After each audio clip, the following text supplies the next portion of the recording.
இந்த மழைக்காலத்தில் தொண்டைக்கு இதமாக நாக்குக்கு ருசியாக பூண்டு குழம்பு எப்படி செய்யலான்னு தான் பார்க்க போகிறோம். நான் Subhashree. Welcome to Subha cookery. First ஒரு பேனில் 2 டேபிள் ஸ்பூன் ஆயில் சேர்த்துக்கோங்க.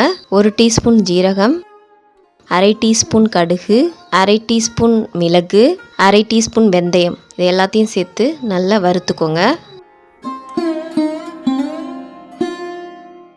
இப்போது ஒரு 4-5 பல் பூண்டு சேர்த்துக்கோங்க. இப்போது 2 மீடியம் சைஸ் வெங்காயத்தை இது போல் கட் பண்ணி சேர்த்துக்கோங்க. சேர்த்து எல்லாத்தையுமே நல்லா வதக்கி விடுங்க.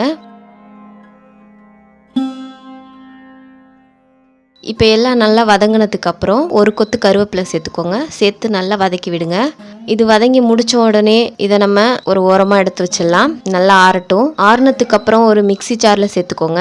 சேர்த்துட்டு 2 மீடியம் சைஸ் தக்காளியை நான் இது போல் கட் பண்ணி வச்சுருக்கேன். அதை நம்ம சேர்த்துக்கலாம். இப்போ இதை அரைச்சிக்கலாம். பாருங்கள், இந்த அளவுக்கு அரைச்சிக்கணும். இப்போ திரும்ப அதே பேனில் ஒரு 3 டேபிள் ஸ்பூன் நல்லெண்ணெய் சேர்த்துக்கிறேன். எண்ணெய் நல்லா காஞ்சதுக்கப்புறம் அரை டீஸ்பூன் கடுகு, அரை டீஸ்பூன் வெந்தயம் சேர்த்துக்கிறேன். சேர்த்து நல்லா பொரிய விடுங்க. பொரிஞ்சதுக்கப்புறம் ஒரு கைப்பிடி அளவுக்கு வெங்காயம் கட் பண்ணி வச்சுருக்கேன். அதையும் நம்ம சேர்த்துக்கலாம். சேர்த்து நல்லா வதக்கி விடுங்க. ஓரளவுக்கு வதங்கினா போதும். இப்போது 2 கட்டி பூண்டை தோல் உரித்து வச்சுருக்கேன். அதை நம்ம சேர்த்துக்கலாம். இப்போ வெங்காயம் பூண்டு இது ரெண்டுத்தையுமே நல்லா வதக்கி விடுங்க. பாருங்கள், இந்த மாதிரி வதங்கினா போதும். இப்போ ஒரு கொத்து கருவேப்பிலை சேர்த்துக்கிறேன். சேர்த்து எல்லாத்தையுமே நல்லா வதக்கி விட்டுக்கிறேன். இப்போது நம்ம அரைச்சி வச்ச வெங்காயம் பூண்டு தக்காளி இந்த பேஸ்ட்டை நம்ம சேர்த்துக்கலாம். இந்த பேஸ்ட்டை சேர்த்து நல்லா வதக்கி விட்டுக்கலாம். தக்காளியை நம்ம பச்சையாக தான் சேர்த்துருக்கோம். அதனால் அந்த பச்சை வாசனை போகிற அளவுக்கு நல்லா நம்ம வதக்கி விட்டுக்கலாம். இப்போ வதங்கினதுக்கு அப்புறம் நம்ம அரை டீஸ்பூன் மஞ்சள் தூள் சேர்த்துக்கலாம். 2 டேபிள் ஸ்பூன் குழம்பு தூள் சேர்த்துக்கிறேன். மசாலாவோட பச்சை வாசனை போகிற அளவுக்கு நல்லா வதக்கி விட்டுக்கோங்க. இந்த ஸ்டேஜில் அரை கிளாஸ் தண்ணி சேர்த்து நல்லா மிக்ஸ் பண்ணிக்கிறேன். இப்போ ஒரு மூடி போட்டு அது எண்ணெய் பிரிஞ்சு வர அளவுக்கு நல்லா கொதிக்க விடுறேன். பாருங்கள், மசாலாவோட பச்சை வாசனை நீங்கி எண்ணெய் பிரிஞ்சு நல்லா கொதிச்சு வந்திருக்கு.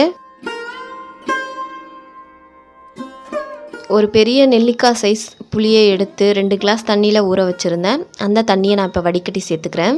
இந்த புளி தண்ணி சேர்த்து நல்லா கொதிச்சு வரட்டும். இப்போ தேவையான அளவுக்கு உப்பு சேர்த்துக்கோங்க. உப்பு சேர்த்து நல்லா எல்லாத்தையுமே கலந்து விடுங்க. இந்த இடத்துல நீங்கள் உப்பு காரம் டேஸ்ட் பார்த்துக்கோங்க. குழம்பு உங்களுக்கு இன்னும் கொஞ்சம் கலராக வேணும் அப்படின்னா 1 table spoon Kashmiri chilli powder, 1.5 table spoon மல்லித்தூள் சேர்த்து கலந்துக்கோங்க. இப்போ நான் உப்பு காரம் சரி பார்த்துட்டேன். இப்போ இந்த ஸ்டேஜில் இந்த குழம்ப நம்ம மூடி போட்டு மூடிடலாம். குழம்பு நல்லா எண்ணெய் பிரிஞ்சு வர அளவுக்கு நல்லா கொதிச்சு வரட்டும். ஒரு 10 நிமிஷம் நல்லா கொதிக்கட்டும். பாருங்கள், 10 நிமிஷம் முடிஞ்சிருச்சு. நான் மூடி ஓப்பன் பண்ணிக்கிறேன்.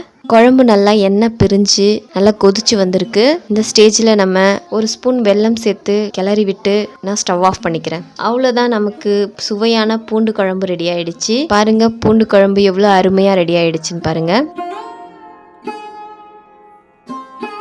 இந்த வீடியோ உங்களுக்கு பிடிச்சிருந்ததுன்னா சுபா குக்கரி சேனலை சப்ஸ்கிரைப் பண்ணுங்கள், லைக் பண்ணுங்கள், ஷேர் பண்ணுங்கள். அடுத்த வீடியோவில் சந்திக்கிறேன். நன்றி.